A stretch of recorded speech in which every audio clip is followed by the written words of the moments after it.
એનું કારણ એ કહેવામાં આવે છે કે આપ જુઓ આજે બાજુ આમ જુઓ તો આજે એક ટાટા આ તમને દેખાય છે અત્યારે જ્યાં મેહુલભાઈ તમને દેખાડવાનો પ્રયાસ કરે છે અને પોસિબલ થાય તો જો ઝૂમ થતું હોય મેહુલભાઈ તો એ પણ તમે કરી જુઓ. આ જે છે ને એ ટાટા કેમિકલ્સ દ્વારા બનાવવામાં આવેલી એક જેટી છે. આ એવું કહેવાય છે લગભગ 3 થી 4 કિલોમીટર લાંબી છે અને એની સાથે તમને જો દેખાય, ખબર નહીં મને દેખાશે નહીં દેખાય, પણ જો દેખાય તો પાઇપલાઇનો તમને જોવા મળશે એની સાથે. હવે એ પાઇપલાઇનો દ્વારા કેમિકલ વેસ્ટ જે છે એ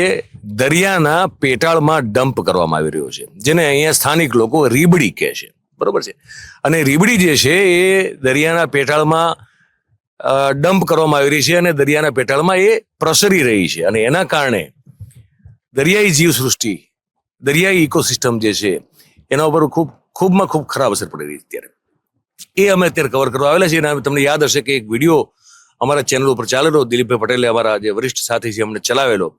જેમાં ફારૂકભાઈના એક ભાઈ છે એ આવી જ રીતે દરિયાની હેઠે અંદર ઉતરી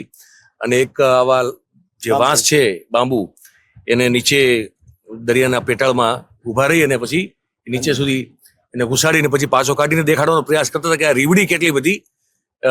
ફેલાઈ ગયેલી છે. એટલે અમે આવેલા છીએ એટલા માટે કે અમે એ તમને અહીંયા દેખાડી શકીએ. અને હવે આ વિસ્તાર બેલા સાહેબનું એવું કહેવાનું હતું કદાચ કે ભાઈ આ તો તમે વિડીયો ઉતારી દો ને આ તો મરીન નેશનલ પાર્કનો વિસ્તાર છે કે નહીં, પણ અહીંયા